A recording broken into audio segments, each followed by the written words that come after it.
Chest tube drainage system. Hello friends, मेरा नाम है शारून और आप देख रहे हैं नर्ड नर्सेस यूट्यूब चैनल। आज हम जो सीखेंगे चेस्ट ट्यूब ड्रेनेज सिस्टम के बारे में सीखेंगे, जिसमें हम सबसे पहले देखेंगे anatomy of the lungs. Chest tube हम किस पर्पस से डालते हैं, कितने किस्म के चेस्ट ट्यूब्स हैं, और नर्सिंग रोल क्या है, जो हमारा स्पेसिफिक एरिया है। नर्सिंग रोल क्या है चेस्ट ट्यूब, अगर पेशेंट की चेस्ट ट्यूब डली तो हमारा नर्सिंग रोल क्या आएगा, उसके अंदर हमारी रिस्पॉन्सिबिलिटीज़ क्या होंगी, और removal of the chest tube. ये मेरे ऑब्जेक्टिव्स आ गए। Anatomy of the lungs, purpose of putting the chest tube, types of chest tube drainage system, और nursing role with the chest tube, और रिमूवल ऑफ द सबसे पहले हम जो है वो देख लेते हैं कि चेस्ट ट्यूब जब हम डालते हैं पेशेंट को, तो वो एनाटमी देख लेते हैं लंग्स की कि इसमें क्या होता है, जिसमें हम जो है वो चेस्ट ट्यूब डालते हैं। फर्स्ट हम देखते हैं कि जिससे ये हमारा जो लेफ़्ट साइड का लंग है, ये बिल्कुल हेल्दी लंग है, ये बिल्कुल इन्फ्लेटेड है। और जो हमारे राइट साइड का लंग है, राइट लंग वो निमोथोरैक्स की वजह से जो है वो श्रिंक हो गया है, और इसकी प्लूरल कैविटी के अंदर एयर आ गई है। ये डॉट डॉट्स हैं, ये एयर शो कर रही है इसके अंदर गैस एंड प्लूरल स्पेस। जब प्लूरल कैविटी के अंदर एयर आती है और उसका नेगेटिव प्रेशर जब वो नहीं रहता, तो यहाँ पर जो एयर, जो हमारा लंग है, वो श्रिंक हो जाता है, जिस तरह से कि एयर की वजह से जो है वो लंग श्रिंक हो जाता है। तो फिर सर्जन यहाँ पर क्या करते हैं कि ये प्लूरल स्पेस के अंदर एयर चेस्ट ट्यूब डालते हैं और उसको वाटर के अंदर रखते हैं, ताकि वो वहाँ से हवा जो है वहाँ से वो स्केप हो, और लंग जो है स्लोली एंड ग्रेजुअली जो है वो वहाँ से इन्फ्लेट होना शुरू हो जाता है। हम क्या पर्पस होता है कि हम चेस्ट ट्यूब जो है वो सर्जन या फिजिशियन जो है वो इंसर्ट करता है। A tube is inserted in the pleural space to remove air. अगर पेशेंट को नीमोथोरैक्स है, तो पेशेंट के प्लूरल कैविटी के अंदर एयर है, तो हमने एयर को रिमूव करना होता है। और फ्लूइड टू हेल्प लंग री एक्सपेंड। और कुछ फ्लूइड होता है जो वहाँ पर बहुत सारी डिजीज़ की वजह से फ्लूइड आ जाता है, जिसको हमने फ्लूइड को निकालना होता है, ताकि हमारा लंग री एक्सपेंड हो जाए। और tube inserted in mid sternum space under sternum for to drain fluid around the heart after cardiac surgery. Third जो हमारा पर्पस होता है ट्यूब डालने का, वो हम कार्डियक सर्जरी में डालते हैं। मिड स्टर्नम के नीचे ट्यूब्स डालते हैं, ताकि अराउंड द हार्ट जो ऊजिंग हो रही है ब्लड की, वो जो है वो बाहर आ जाए उन ट्यूब्स के ज़रिए। क्योंकि अगर वो फ्लूइड वहाँ पर एक्यूमुलेट होगा तो वो टेम्पनार्ड भी कर सकता है। तो हमारे पास तीन जो है वो पर्पस हो गए ट्यूब के। एक तो हमारे नीमोथोरैक्स एयर जो है वो हम वहाँ से रिमूव करेंगे। दूसरा हमारा फ्लूइड जो अगर होगा तो वो हम उसको रिमूव करेंगे वहाँ से, ताकि हमारे लंग्स री एक्सपेंड हो जाए। और थर्ड रीज़न हमारा जो है वो है कार्डियक सर्जरी में। कार्डियक सर्जरी में नॉर्मली मिड स्टर्नम की ब्लीडिंग की वजह से डालते हैं।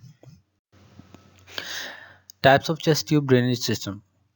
ये एक जो हमारा फंक्शनल स्टार्टिंग में जो हमारा जो तरीका था, जो बहुत स्टार्टिंग पुराना तरीका होता था, जिसमें हमारी एक शीशे की बोतल होती थी, उसके ऊपर एक कॉक जो है वो कॉक का वो ढक्कन होता था। उसके साथ हमारी दो बॉटल सिस्टम होती थी, जिससे एक से ड्रेन आती थी।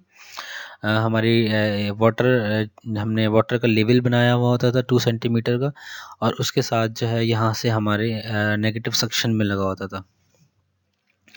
तो इसका फ़ायदा तो उस वक्त तक है इस ड्रेनेज सिस्टम का, जब अगर पेशेंट की कोई फ्लूइड नहीं आ रहा है, सिर्फ हमने एयर स्केप करनी है। लेकिन अगर यहीं इसी बॉटल के अंदर इस लेवल में अगर फ्लूइड ऐड होता जाएगा और ये फ्लूइड बढ़ता जाएगा, तो उससे क्या होगा कि जो हमारी नेगेटिव सक्शन हो रही है इस दूसरी पाइप के ज़रिए, वो इतनी इफ़ेक्टिवली नहीं होगी। तो इसलिए इन्होंने यहाँ पर ड्रेनेज कलेक्शन का एक चैम्बर वाटर सील के साथ, बीच में जो बॉटल है वो वाटर सील की है, उसके साथ जो लेफ़्ट साइड पे है वो ड्रेनेज कलेक्शन की। तो वो अलग से फिर ऐड हुई थी ड्रेनेज कलेक्शन की बॉटल। और थर्ड फिर हमारे पास जो बॉटल कनेक्ट हुई थी वो सक्शन कंट्रोल की। लेकिन ये जो सिस्टम है ये बहुत पुराना सिस्टम था, जिसमें हमारे बहुत सारे पाइप्स और बहुत एक लंबा सिस्टम जो है वो इसको कनेक्ट करना पड़ता था। तो इसकी एडवांसमेंट में जो है एक न्यू बॉटल हमारे पास वो इस तरह से। अब इसमें हमारे पास दो टाइप्स की चेस्ट ट्यूब्स हैं, एक है हमारे पास वेट सक्शन और दूसरी है हमारे पास ड्राई सक्शन। वेट सक्शन और ड्राई सक्शन, इन तीनों में ये तीनों चीज़ें हैं। जो हमारे पास लेफ़्ट साइड पे जो है ड्रेनेज कलेक्शन चैम्बर होता है, जिसमें हमारी ये मार्किंग्स हुई हुई हैं 10, 20, 30, 40 ml, और इसी तरह से ये तकरीबन 2000 ml तक हमारे पास फ्लूइड 29,000 ml तक हमारे पास जो है वो फ्लूइड आ सकता है, ड्रेन आ सकता है। उसके बाद हमारे पास यहाँ पर वाटर सील चैम्बर है, जहाँ पर हमारे वाटर सील चैम्बर है। उसके बाद हमारे पास है सक्शन कंट्रोल चैम्बर, जो लास्ट में हमारे, जिसमें हमें 20 सेंटीमीटर तक जो है वो पानी भरना होता है, और ताकि हमारे पे सक्शन कंट्रोल। और हम इसी तरह हमारे ड्राई सेक्शन देखें तो उसके अंदर सिर्फ फ़र्क ये है कि इसके अंदर भी हमारे पर ड्रेनेज कलेक्शन चैम्बर होता है और बीच में वाटर सील चैम्बर होता है।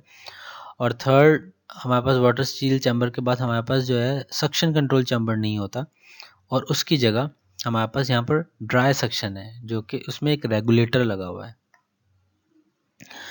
ड्राई सक्शन का फ़ायदा ये होता है कि इसकी जो सक्शन की पावर है वो ज़्यादा होती है बनिस्बत वेट सक्शन के। वेट सक्शन का ये होता है कि वेट सक्शन का एक नुकसान ये भी है कि क्योंकि continuous bubbling suction control chamber में हो रही होती है यहाँ पर, तो इसमें पानी जो है वो कम होने का भी खदशा होता है। तो हमने ये कंटिन्यू नर्स की रोल में होता है कि वो इसकी लेवल्स भी देखे कि अगर इसका जो वॉल्यूम है वो ड्राई एवेपोरेट हो रहा है, तो उसको वो देखे और उसको जो है वो मेजर करके मुकम्मल करे 20 सेंटीमीटर तक। इसके बाद हम अपने जो स्पेसिफिकली नर्सिंग रोल है चेस्ट ट्यूब्स के हवाले से, वो क्या है हमारा। सबसे पहले हमने जो है ड्रेनेज सिस्टम में कीप बिलो पेशेंट्स चेस्ट। अगर हम पेशेंट की चेस्ट से नीचे इसका लेवल रखेंगे तो ड्रेन जो है वो सही से होगा और एक नेगेटिव प्रेशर जनरेट होगा। ट्यूबिंग को हमने किस तरह से इसकी केयर करनी है। Keep free from kinks and that it drains freely. हमने उसको किंक होने से बचाना है, कहीं से वो मुड़े ना। अगर पेशेंट ने कपड़े पहने हुए हैं और उसकी चेस्ट ट्यूब लगी हुई है और ऊपर कपड़े हैं, तो हमें सही से पता नहीं लगेगा पेशेंट का कि अगर वो पेशेंट के कहीं करवट लेते हुए उसकी किंक हो रही है, तो हमने किंक को देखना है, ट्यूबिंग को किंक ना हो, ताकि इसका फ्लूइड जो है वो नॉर्मली ड्रेन होता रहे। क्लॉट्स जो है ख़ास तौर पे उसमें क्लॉटिंग नहीं होनी चाहिए। नो क्लॉट्स और stagnant fluid sitting and connection are sealed. उसके जो कनेक्शंस हैं, डिफरेंट कलेक्शंस, जब चेस्ट ट्यूब पुट होती है चेस्ट के अंदर, तो उसको ड्रेन के साथ अटैच किया जाता है। तो उसके साथ एक उसका कनेक्टर होता है, उसको हमने देखना होता है कि वो लीक ना हो, वो कहीं निकल ना जाए, उस कनेक्शन को चेक करना होता है। और हमारे क्लॉट और कोई सा फ्लूइड है वो ट्यूब के अंदर रुका ना रहे, हम उसको ड्रेन कंटिन्यूसली बॉटल के अंदर करते रहें। ड्रेनेज कलेक्शन चैम्बर, जो हमारे हमने जो पहले बात की कि ड्रेनेज कलेक्शन चैम्बर होता है, उसमें हमने ड्रेन का कलर देखना है। अगर ड्रेन का कलर सीरियस है, तो वो आहिस्ता आहिस्ता सीरियस कलर जब हो जाता है, ड्रेन का येलोइश टाइप का कलर हो जाता है, तो उसका मतलब होता है कि अब ड्रेन जो है वो आना थोड़ी देर में बंद हो जाएगी, 20-30 इस तरह से। उसके बाद हम ड्रेन को अमूमन नॉर्मली निकाल देते हैं। और अगर हमारा drain more than 100 CC per hour से ज़्यादा आ जाए, तो हमें फिजिशियन को इन्फॉर्म करना होता है कि ड्रेन ज़्यादा आ रहा है। और हम कलर देख के भी बता सकते हैं कि क्या जो ड्रेन आ रहा है चेस्ट ट्यूब में वो ब्राइट रेड तो नहीं है। अगर वो ड्रेन का कलर ब्राइट रेड है, तो ये शो करता है कि फ्रेश ब्लीडिंग हो रही है इंटरनली, और उसको फिर हमने रेगुलरली मॉनिटर करना है। इसी तरह से वाटर सील चैम्बर है, perform under water seal to allow air to be remove from pleural space while preventing air from entering lungs। Water seal chamber जो है वो बहुत ही, उसका एक मेन रोल है, क्योंकि जब पेशेंट सांस को इनहेल करता है, ब्रीद इन करता है, तो वाटर सील चैम्बर में एक बॉल होता है जो कि इंस्पिरेशन में उठता है ऊपर को, और एक्सपिरेशन जब करते हैं तो वो नीचे को आता है। क्योंकि इंस्पिरेशन रहते हैं तो एक नेगेटिव प्रेशर जनरेट होता है प्लूरल स्पेस में, जिसकी वजह से बॉल ऊपर को आता है, और जब एक्सेल करते हैं तो नेगेटिव प्रेशर रिलीज होता है जिसकी वजह से बॉल नीचे को आता है। लेकिन इसकी जो एनक्लेक्स क्वेश्चन है, एनक्लेक्स स्टेप है वाटर सील चैम्बर पे जो क्वेश्चन आते हैं एनक्लेक्स के, उसमें ये है कि ये सिनेरियो जो है, जो मैंने आपको बताया कि जिस तरह से इंस्पिरेशन पे वाटर सील चैम्बर में जो बॉल है वो उठता है, और वो बॉल नीचे आता है जब एक्सपिरेशन होती है। इसके अपोजिट होता है जब अगर आप पेशेंट वेंटिलेटर पे है तो अगर पेशेंट ब्रीद इन करेगा तो वो हमारी जो बॉल है वो नीचे जाएगी, और जब ब्रीद आउट करेगा तो बॉल ऊपर जाएगी, मतलब इसके अपोजिट होगा वो। और ये क्वेश्चन जो है हमारा वो एनक्लेक्स की बुक में भी आता है, और एनक्लेक्स क्वेश्चंस में भी, एग्जाम्स में भी ये फेवरेट क्वेश्चंस में से। Water will fluctuate patients breathe in and out, वही जो हम बात करें कि वाटर सील चैम्बर के अंदर एक बॉल होता है जो ब्रीद इन करने में, इनहेल करने में उठता है और एक्सहेल करने में नीचे आता है। As patient breathes in water column goes up, जैसे पेशेंट ब्रीद इन करता है कॉलम अप होता है, मूव ऊपर को जाता है बॉल, एंड डाउन और ब्रेथ्स आउट, जब हम सांस निकालते हैं तो वाटर कॉलम नीचे को आता है। Opposite when patient on positive pressure mechanical ventilator, अगर पेशेंट वेंटिलेटर पे है तो ये चीज़ें उसके वाइस वर्सा अपोजिट हो जाएंगी। एनक्लेक्सिस में टिप है, what if the water column doesn't fluctuate. Water seal chamber जो हमारे ड्रेनेज कलेक्शन के बीच में होता है, जो हमारी बॉल जो है वो मूव हो रही होती है इन्फ्लेशन और डिफ्लेशन में। वाटर सील चैम्बर अगर इन्फ्लेट हो रहा है, अगर बॉल उठ रही है इंस्पिरेशन में और डिफ्लेशन में नीचे आ रही है, तो इसका मतलब ये है कि वहाँ पर उस लंग के एरिया में जहाँ पर प्लूरल स्पेस में वो ट्यूब पड़ी हुई है वहाँ पर एयर है, जिसकी वजह से वो एयर स्केप हो रही है आहिस्ता आहिस्ता, क्योंकि उसकी वाटर सील चैम्बर में जो है वो एयर निकल रही है। तो अगर वो कॉलम मूव नहीं कर रहा तो इसका मतलब है या तो ट्यूब किंक है, या हमारे जो लंग्स है वो फुली एक्सपेंड हो गए हैं। तो अगर वाटर सील चैम्बर में हमारा कॉलम मूव नहीं कर रहा तो इसका मतलब है हम पहले तो हम उसके किंक चेक करेंगे, और अगर किंक ठीक है तो हम हमारा लंग फुली इन्फ्लेटेड है, तो हम उसकी चेस्ट ट्यूब डीसी कर सकते हैं। सेकेंडली, एयर लीक मॉनिटर, हम किस तरह से मालूम करेंगे कि एयर लीक, पेशेंट का एयर लीक हो रहा है। ये भी एनक्लेक्स टिप है, एनक्लेक्स का फेवरेट क्वेश्चन है। एक्सेसिव बबलिंग एयर लीक, अगर एनक्लेक्स की बुक कहती है अगर एक्सेसिव बबलिंग हो रही है वाटर सील चैम्बर में, एक्सेसिव बबलिंग हो रही है मतलब बहुत ज़्यादा बबलिंग हो रही है, तो पेशेंट जो है वो कहीं ना कहीं से एयर, उसकी पूरी जो सिस्टम है, ड्रेनेज सिस्टम है, चेस्ट से लेके नीचे ड्रेन तक कहीं ना कहीं से कोई एयर जो है वो ले रहा है। तो हम उसको क्या करेंगे, सबसे पहले जहाँ पर इंसर्शन साइड है वहाँ पर हम स्किन को पिंच करेंगे, और पिंच करके देखेंगे कि बबलिंग जो है वो ख़त्म हुई या नहीं। उसके बाद वहाँ पर ड्रेसिंग को चेंज करेंगे। उसके बाद राइट बिल्कुल इंसर्शन के नीचे क्लैम्प करेंगे और देखेंगे कि यहाँ पर क्लैम्प करने से बबलिंग ख़त्म हुई या नहीं ख़त्म। इसी तरह से आहिस्ता आहिस्ता नीचे आएंगे और उसके पॉइंट्स को चेक करते हुए आएंगे, और जहाँ हमें बबलिंग हमारी रुक जाए, कंटिन्यूस एक्सेसिव बबलिंग रुक जाए, तो हम उसको, उस एरिया को हम टेप कर देंगे जहाँ से भी हमारे लीकेज है। एनक्लेक्स टिप इसमें यह है, इस क्वेश्चन में यह है कि अगर continuous bubbling is not normal, it's air leak in the system. Gentle अगर बबलिंग है तो वो हमारी एयर स्केप हो रही होती है प्लूरल स्पेस में से। इंटरमीडिएट बबलिंग जो है वो न्यूमोथोरैक्स में इट्स नॉर्मल। इसके बाद हमारा जो pneumo is an air leak between the lungs and chest wall, so while recovering air will escape. Pneumothorax होगा तो पेशेंट की एयर जो है वो स्केप होगी और उसमें जेंटल बबलिंग होगी, उसमें एक्सेसिव बबलिंग। एक्सेसिव बबलिंग अगर हमारे एनक्लेक्स के क्वेश्चंस में आता है, किसी भी क्वेश्चंस में हमारा आता है, जो मैंने इस लेक्चर के एंड में क्विज भी रखा है, तो उसमें आपको ये क्वेश्चंस आएंगे कि एक्सेसिव बबलिंग किस चीज़ को शो करती है, एयर लीक को, और जेंटल बबलिंग जो है वो निमोथोरिक्स में नॉर्मल होती है। सक्शन कंट्रोल चैम्बर जो हमारा लास्ट चैम्बर है, जिसमें सक्शन कंट्रोल, जिसमें हमने 20 सेंटीमीटर तक ये जो है वो वाटर को लेवल रखना है, तो उसमें सक्शन कंट्रोल चैम्बर का क्या रोल है। Wet suction water column that will bubble, dry suction no water column regulate by suction monitor below. इसमें दो किस्म की हमने जैसे ट्यूब्स देखी थी, एक ड्राई है, ड्राई ड्रेनेज सिस्टम है, और एक वेट है। वेट के अंदर हम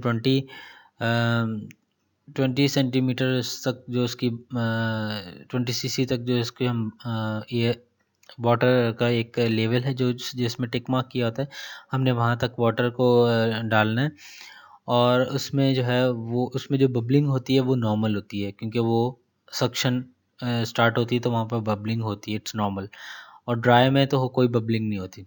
मॉनिटर पेशेंट, हमने जब ये सारा सिस्टम हो जाए पेशेंट के, हमने देख लिया और उसके मॉनिटर उसको चेस्ट ट्यूब इंसर्ट हो गई, ये सब चीज़ें हमने देख ली, इसके बाद हमने पेशेंट की लंग साउंड को जो है वो ऑस्कल्टेट करना है, उसका पेशेंट का रिस्पिरेशन रेट देखना है, पेशेंट डिस्निक तो नहीं है, अनकम्फर्टेबल तो नहीं है, इंसर्शन साइट को देखना है, क्या वहाँ पर कोई रेडनेस तो नहीं है, वहाँ पर कोई पस्सी मटेरियल तो नहीं है।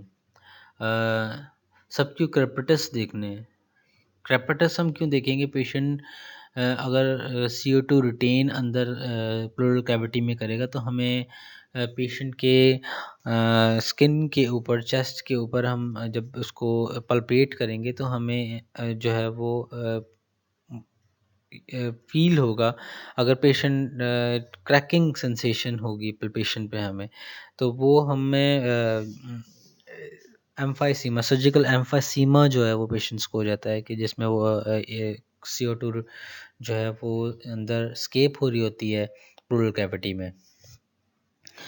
पेशेंट से हम कफ करवाएंगे, डीप ब्रीथ करवाएंगे, ताकि जो से एक्सरसाइज करवाएंगे, बैक हम रब कर सकते हैं, उसकी बैक पे हम उसकी फिजियो कर सकते हैं, ताकि जो ड्रेन जितना आ सकता है वो आए। जब हम उसको बेड टू चेयर करेंगे, वॉक कराएंगे और उसके बाद फिजियो कराएंगे, तो जितना जो ड्रेन होता है वो आना होगा, वो रिमूवल से पहले हम ये सारे प्रोसीजर कर सकते हैं। अगर पेशेंट हमारे पास वार्ड में या ICU में है और उसकी chest tube becomes dislodged, chest tube उसकी चेस्ट कैविटी से चेस्ट ट्यूब निकल जाती है, तो नर्स का क्या रोल है वहाँ पर। यहाँ पर नर्स का ये रोल है, cover with the sterile dressing tape on 3 sides, it allow air to escape and prevent tension pneumothorax। यहाँ पर ये होगा कि हम उस एरिया को जहाँ पर इंसर्शन ट्यूब इंसर्ट थी, हम वहाँ पर एक ड्रेसिंग, स्टेराइल ड्रेसिंग कर देंगे और उसकी तीनों साइडों से उसको कवर कर देंगे। उसकी एक साइड जो है वो हम ओपन रखेंगे ताकि एयर वहाँ से निकल सके। हम उसको बिल्कुल कवर नहीं करेंगे, ऐसा ना हो कि वो टेंशन न्यूमोथोरैक्स हो जाए, और फ़ौरन फिजिशियन को बताएंगे।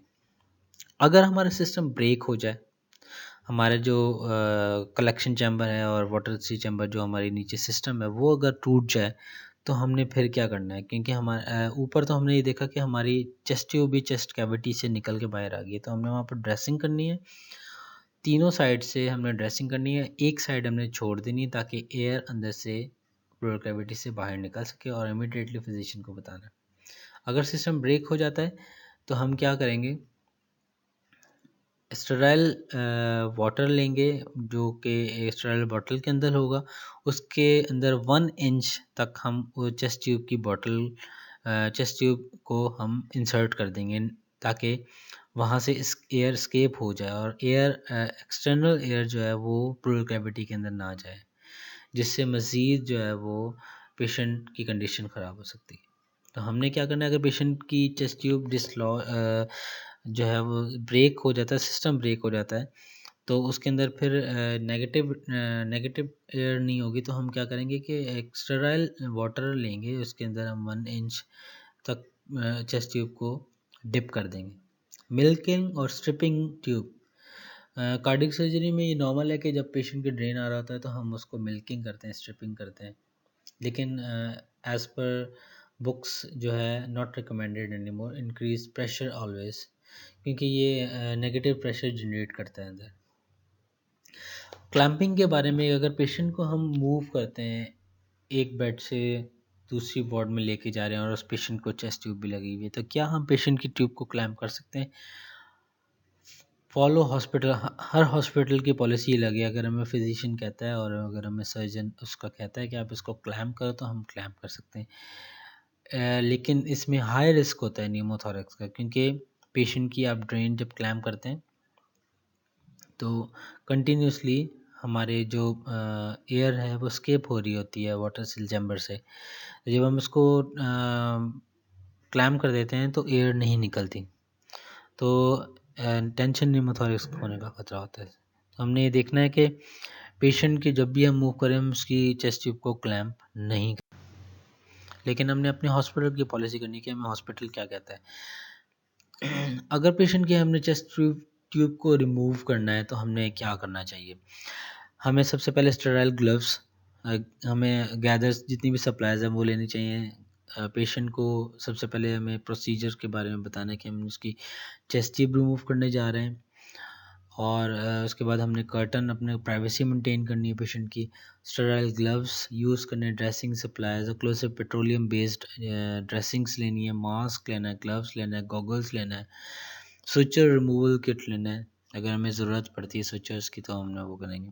इसमें जो सबसे रिमूवल में सबसे जो मेन पॉइंट है वो है वेल्सल्वाज मैनोवर। पेशेंट को हमने टीच करना है वेल्सल्वा मैनोवर के बारे में, जिसमें पेशेंट वेल्सल्वा मैनोवर में डीप ब्रीथ करता है, उसको होल्ड करता है ब्रीथ को, देन स्लोली उस ऑक्सीजन को, कार्बन डाइऑक्साइड को रिलीज़ करता है और अपने आप को बेयर डाउन करता है। Deep breath, exhale, then bear down during removal. ये एक्सरसाइज हमने पेशेंट को चेस्ट ट्यूब रिमूव करने से पहले हमने उससे ये एक्सरसाइज करवानी है, और जब वो पेशेंट डीप ब्रीथ इन करेगा और जब एक्सहेल करेगा, उस एक्सहेल के दौरान हमने चेस्ट ट्यूब निकालनी है। Prevent air entering plural space during removal, हमने प्रिवेंट करना है ताकि एयर अंदर प्लूरल स्पेस में वापस ना जाए। हम पेशेंट को प्री मेडिकेट भी कर सकते हैं पेन से।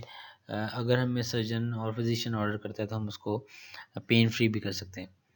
और पेशेंट को जब हम रिमूवल करेंगे चेस्ट ट्यूब, तो हम उसको सेमी फॉलोअर्स पोजिशंस में बिठाएंगे।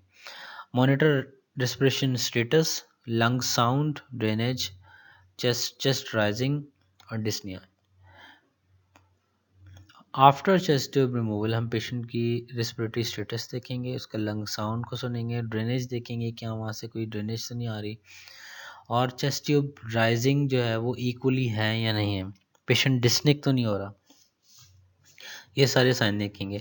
चेस्ट एक्सरे करवाएंगे after removal of the chest tube, कि हमने जो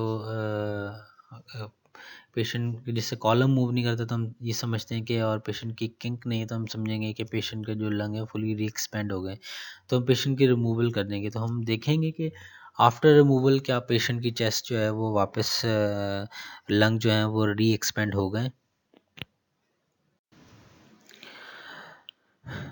आप आपसे कंसीडर करें कि मेरे चैनल को लाइक और सब्सक्राइब करें और अपने फ्रेंड्स के साथ शेयर करें। नर्ड नर्सेस के नाम से यूट्यूब चैनल है। Thank you very much.